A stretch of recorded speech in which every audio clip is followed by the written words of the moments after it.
शिवसेना नेते माजी मंत्री विजय शिवतारे आता आपल्या सोबत आहेत. सर, तुम्ही काल ज्या पद्धतीने शरद पवार किंवा अजित पवारांवरती टीका केली या सगळ्या जिल्हा परिषदेच्या प्रचारादरम्यान, त्यावेळी तुम्ही जेजुरीच्या एकूण निधी संदर्भात, देवस्थानाला निधी संदर्भात तुम्ही भाष्य केलेलं आहे. काय नेमकं तुम्हाला या सगळ्याच्या संदर्भात शरद पवारांवरती अजित पवारांवरती भाष्य करायचं होतं? नाही, तो टीकेचा प्रकार नव्हता, ते वास्तव मी मांडलं होतं. असं आहे की 4 वेळा पवारसाहेब मुख्यमंत्री होते, 5 वेळा अजितदादा उपमुख्यमंत्री होते. त्यांच्या मुख्यमंत्रीपदाच्या आणि उपमुख्यमंत्रीपदाच्या काळामध्ये अख्ख्या महाराष्ट्रात अनेक देवस्थानांना शेकडो कोटी रुपये दिले गेले. गजानन महाराज शिर्डीपासून सर्व अगदी पंढरपूर परिसर, परंतु संपूर्ण महाराष्ट्राचं कुलदैवत असणाऱ्या खंडोबाचा बाकी यांना विसर पडला होता. आणि म्हणून माझं म्हणणं होतं की जसं बारामतीपेक्षा 2 वेळा तुम्हाला आम्ही जास्त मतं देऊन मोठं करण्याचा प्रयत्न केला, परंतु या पुरंदरच्या स्वाभिमानी जनतेला तुम्ही जसं फसवलं होतं तसं देवांनाही फसवलं आणि तो विकास आराखडा केला नव्हता. मी मंत्री असताना, आदरणीय मुख्यमंत्री देवेंद्र फडणवीस असताना तो आराखडा, त्या बाबतीतलं उल्लेख मी केला, त्याची प्रक्रिया सुरू केली आणि तो आराखडा पूर्ण करून घेतला. दुर्दैवाने 2019 साली महाविकास आघाडीचं सरकार आलं आणि तो आराखडा 349 कोटीचा सडवला यांनी. रोहित पवार बोलत आहेत की अजितदादांनी तो मंजूर केला. इतकं खोटं कसं बोलाल तुम्ही? 2.5 वर्ष महाविकास आघाडीचं सरकार असताना हे झालं नाही. सुदैवाने 2022 साली नामदार एकनाथराव शिंदे यांनी उठाव केला आणि आमचे नेते नामदार एकनाथराव शिंदे मुख्यमंत्री झाले. त्यावेळेस हा आराखडा पुढे आणून त्याला मंजुरी दिली गेली आणि 109 कोटी वितरित केले गेले. त्याच दिवशी रोहित पवार, जरा माहिती घ्या, त्यावेळेस अजितदादा पवार हे सत्तेत नव्हते, ते नंतर आले. त्यावेळी ही मंजुरी कोणी दिली तर ते एकनाथराव शिंदे आणि देवेंद्र फडणवीस यांनी दिली. 109 कोटी वितरित देखील केले गेले. नंतर 2-4-5 महिन्यानंतर तुम्ही आल्यानंतर निश्चितपणे त्याच्या सगळ्या प्रक्रिया करत भूमिपूजन जेव्हा केलं त्यावेळेस अजित पवार सत्तेत आले होते. राज्याचा पहिला मुख्यमंत्री जो सत्तेत असताना मल्हारी मार्तंडाचं खंडोबाचं दर्शन घ्यायला आले होते, त्यांच्याबरोबर दोन्ही मुख्यमंत्री होते आणि तिथे भूमिपूजन झालं. हे वास्तव आहे. आता ते या सगळ्या संदर्भात रोहित पवार असं देखील म्हणतात की तुम्ही ज्या मतदारसंघाचं प्रतिनिधित्व करतायत, जवळपास 4 वेळा तुम्ही आमदार मंत्री राहून राहिलेले, तरी देखील मतदारसंघाचा विकास तुम्हाला करता आलेला नाही, असं रोहित पवारांचं म्हणणं आहे. रोहित पवार, तुमच्या बारामती लोकसभा मतदारसंघामध्ये 50 वर्ष सत्ता आहे. माझ्या माळशिरस गावात, पुरंदरचं शेवटचं गाव माळशिरस, तिथे 3,500 एकर ऊस आहे. आज जिथे प्यायला पाणी नसायचं त्या पिसर्वेमध्ये आज 3,000 एकर ऊस आहे. टेकवडीसारखं गाव, ह्या बारामतीला लागून असणाऱ्या गावांमध्ये 2-2 कोटीचे शेतकऱ्यांचे बंगले झाले आहेत. रोहित पवारांना मला सांगायचं आहे की तुम्ही बारामतीच्या या पुरंदरच्या बाँड्रीवर असणारी तुमची गावं आजही बकाल आहेत, आजही दुष्काळी आहेत. मी आता म्हणजे लोकसभेच्या दरम्यान मी हे मांडला होता की निरेमधून वाहून जाणारं पाणी करेमध्ये टाकलं आणि ते उचलून सुपा परगण्यांनी त्या 29 गावांना दिलं तर हा प्रकार होऊ शकतो. नदीजोड प्रकल्प तुम्हाला 50 वर्ष ते सुचलं नव्हतं, ते बापूंनी केलं. आणि माझ्या मतदारसंघाबद्दल तुम्ही बोलूच नका. आंतरराष्ट्रीय विमानतळ, पुरंदर उपसा, गुंजवणीचं पाणी 16 वर्ष तुमच्याच्याने ते पूर्ण झालं नव्हतं. गल्लीपासून दिल्लीपर्यंत सत्ता असताना ते मी पूर्ण केलं. पाईपलाईनच्या ऑर्डर दिल्या, त्याच्यामध्ये सुद्धा तुम्ही घोटाळे केले होते.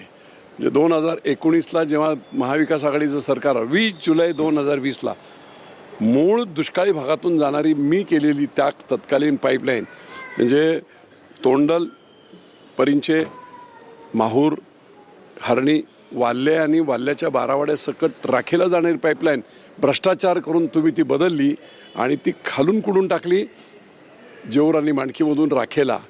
300 कोटी वाचवण्याचा प्रयत्न केला आणि भ्रष्टाचार तुम्ही करत होता. वाल्हेकर जनता आणि वाल्हेकर शेतकऱ्यांनी निश्चितपणे प्रचंड मोठं काम केलं, त्याला विरोध केला. नंतर मी आमदार नसतानाही मी जाऊन ते चेक केलं का विरोध होत आहे. तेव्हा माझ्या लक्षात आलं की अख्खी या योजनेचं पर्पजच डिफीट झालं असतं.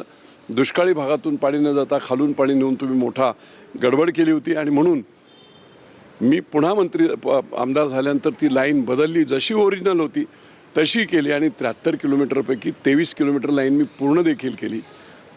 आणि रोहित पवारांना मी सांगू इच्छितो की बाबा तुम्ही मला सांगत असाल की ज्या पक्षाने तुम्हाला आमदार केलं, मंत्री केलं, त्या पक्षाने तुम्ही फसवलंय असं त्यांचं म्हणणं. त्या फसवलं. तर जरा विचार करा आपल्या काकांचा, आपल्या आदरणीय पवारसाहेबांचं. ज्या पवारसाहेबांना काँग्रेसने 4-4 वेळा मुख्यमंत्री केलं, सगळी पदं दिली, तरी त्यांना फसवून बाजूला आलेच होते ना. कशाला माझं तोंड उघडायला लावत आहे? मला तोंड उघडायला लावू नका. आणि दुसरी गोष्ट, विकासाच्या बाबतीत आज पुढच्या 4 वर्षात महाराष्ट्रातला नंबर 1 IT पार्क, एअरपोर्ट, गुंजवणीचं पाणी, पुरंदर उपसाचं पाणी, या सगळ्या मोठमोठ्या प्रोजेक्टमधून महाराष्ट्रात नंबर 1ला असेल. आज सगळे रोड्स, कुठेही जा ना पुरंदरला तुम्ही, तर तुम्ही 1200 मतांनी निवडून आलाय नशिबाने. ते सुद्धा काकांनी सांगितलं मी आलो नाही म्हणून निवडून आला, नाहीतर तुमचं हा संघर्ष पुन्हा एकदा बघायला मिळेल. नाही संघर्ष लोकसभा निवडणुकीच्या काळात पवार विरुद्ध विजय शूत असा संघर्ष बघायला मिळाला अजित पवारांच्या विरोधात, पण तो संघर्ष या जिल्हा परिषद निवडणुकीच्या निमित्तानं पुन्हा एकदा तुम्ही नाही, तो विषय असा आहे की माझं भाषण चालू असताना काही कार्यकर्त्यांनी सांगितलं की राष्ट्रवादीचे आणि काँग्रेसचे काही कार्यकर्ते मिसगाईड करतायत की बाबा इकडे पाणी नाही, गुंजवणी मी पूर्ण केलं. ह्यांच्या हातून काही झालं नव्हतं 16 वर्षात. गुंजवणीच्या पाईपलाईनची ऑर्डर मी दिली. आज 1882 कोटीचं हे सगळं भोरमधल्या 3 उपसा सिंचनसह SLTCची मान्य होतो आणि मंत्रिमंडळाची मान्यता काही दिवसात होईल. हे सगळं करत असताना काही राष्ट्रवादीचे लोक मिसगाईड करतात शेतकऱ्यांना. अरे इकडे पाणी नाही आहे, तिकडे पाणी नाही आहे, इकडे नाही. म्हणून मी म्हटलं होतं अरे बडव्यांनो, तुम्हाला 15 वर्षात काही झालं नाही, 25 वर्षात काही झालं नाही. कोणाला बोललो होतो? नेत्यांना बोललो नव्हतो. जे मिसगाईड करतायत ना त्या कार्यकर्त्यांना मी म्हटलं. एवढा मूर्ख नाही मी की आदरणीय पवार साहेबांसारखे इतक्या उंची असणाऱ्या माणसाबद्दल मी असं बोलेल किंवा दादा. कार्यकर्त्यांना तुमचं जे काही तुम्ही जे होतं ते कार्यकर्त्यांनी खालून असं सांगितलं की काही राष्ट्रवादीचे कार्यकर्ते मिसगाईड करतायत, गैरसमज करतायत, इकडे पाणी नाही, तिकडे पाणी नाही, आणि त्याच्यातून गैरसमज पसरवत आहेत. म्हणून मी म्हटलं अरे तिकडे पाणी नाही, इकडे पाणी नाही. मी निदान माझी किडनी घालून तो प्रोजेक्ट कंप्लीट केला, पाईपलाईन झाली, एक कामधेनू पुढच्या सगळ्या 16 गावांना तो होणार आहे. आणि एवढं सगळं असताना, चांगलं काम चालू करत असताना लोकांना मिसगाईड करू नका. मी अपशब्द वापरला, पण तो कोणाला वापरला? जे अशा प्रकारचं मिसगाईड करणारे चुकीचे लोक आहेत त्या कार्यकर्त्यांसाठी वापरला, नेत्यांसाठी नव्हता वापरला. आता निवडणुकीच सर्व काय नेमकं काय कशा पद्धतीने जिल्ह्यातलं असेल? कारण तुम्ही भाजपसोबत युती नाहीये, स्वबळावरती तुम्ही या सगळ्या निवडणुकीत पुढे जातायत. काय चित्र नेमकं असं? मी तुम्हाला सांगतो की मला मुख्यमंत्री महोदयांनी सांगितलं होतं की जिल्हा परिषद कोणत्याही परिस्थितीत आपल्याला युती करायची. सायकलिंगचा जो JW मेरिटला कार्यक्रम झाला तिथे त्यांनी नेत्यांना सुद्धा सांगितलं की ते म्हणे आम्ही आत्ताच बसतोय. मी तुम्हाला सांगतो माझं भाजपच्या या लेवलच्या लोकांच्या मनात काय आहे, मी मुख्यमंत्र्यांना भेटून सांगणार होतो की जर सेना आणि भाजपने युती केली असती तर पुणे जिल्ह्याची जिल्हा परिषदेची सत्ता आली असती, अशी कॅल्क्युलेशन पूर्ण आकडेवारी सकट मी त्यांना दिली होती. म्हणजे तुम्हाला सांगतो माझे 13 सिटिंग जिल्हा परिषद सदस्य, भाजपचे साधारणतः 10-11 आहेत, 22 तर इथेच झाले. रनरअप म्हणजे राष्ट्रवादी जुन्नरमध्ये जिंकले सोनावणेंची इथे, पण किती नाही जिंकले आहे? 12,850 मतं आहेत त्यांना जिंकले आहेत. आणि शिवसेनेनं मतं किती आहेत? 11,270. काही म्हणजे 500, 400, 200, 300 मतांनी हरलेले अशा अनेक सीट आहेत. ज्या 21 सीट अशा आहेत जिथे शिवसेना रनरअप आहे, थोड्या थोड्या मताने हरलेले. त्याच वेळेस भाजपने तिथे घेतलेली मतं 3,000, 4,000, 5,000 असे आहेत. त्यामुळे आपण दोघे जर एकत्र झालो तर राष्ट्रवादीचे लोक हरतील हे कॅल्क्युलेशन लेखी नावांसकट, मतदारसंघासकट मी मोहळांना दिलं, मी चंद्रकांत दादांना दिलं.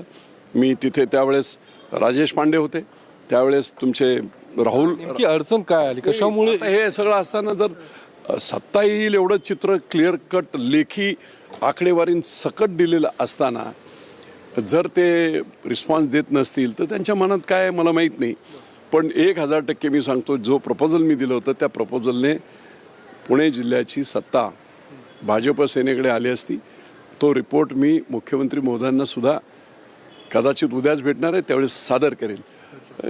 ठीक आहे, मग शिवसेनेला बाजूला ठेवायचं असेल तर भाग वेगळा आहे, पण तुम्ही अशाच प्रकारे पुण्याचं सोडून द्या, परंतु जिल्हा परिषदेमध्ये खूप ताकदीचे लोक आहेत आणि जिल्हा परिषद महत्त्वाची आहे ग्रामीण भागासाठी.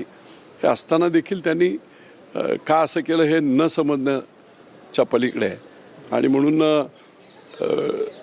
जिल्हा परिषदेत आताही मी तुम्हाला सांगतो, शिवसेनेचा परफॉर्मन्स असेल, पुण्याचं सोडा, मी पुण्यात बघत नव्हतो 3 वर्ष, पण संघटन आणि सगळ्या बाजूनी जो आता विचार करून सगळं चाललेलं आहे, शिवसेनेचे इतके जिल्हा परिषद सदस्य येतील की कुणालाही अध्यक्ष बनवताना, हे भाजपाला तर शक्यच नाही आहे, पण राष्ट्रवादीला सुद्धा अध्यक्ष बनवताना शिवसेनेची मदत ही घ्यावी लागेल.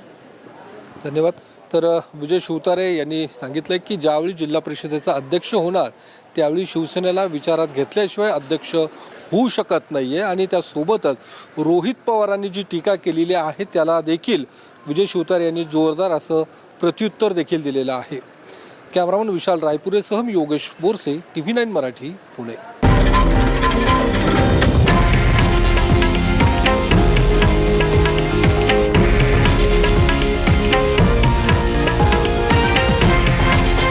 हे आहे देशातील नंबर 1 न्यूज नेटवर्क आणि आपण पाहत आहात TV9 मराठी, एकमेव.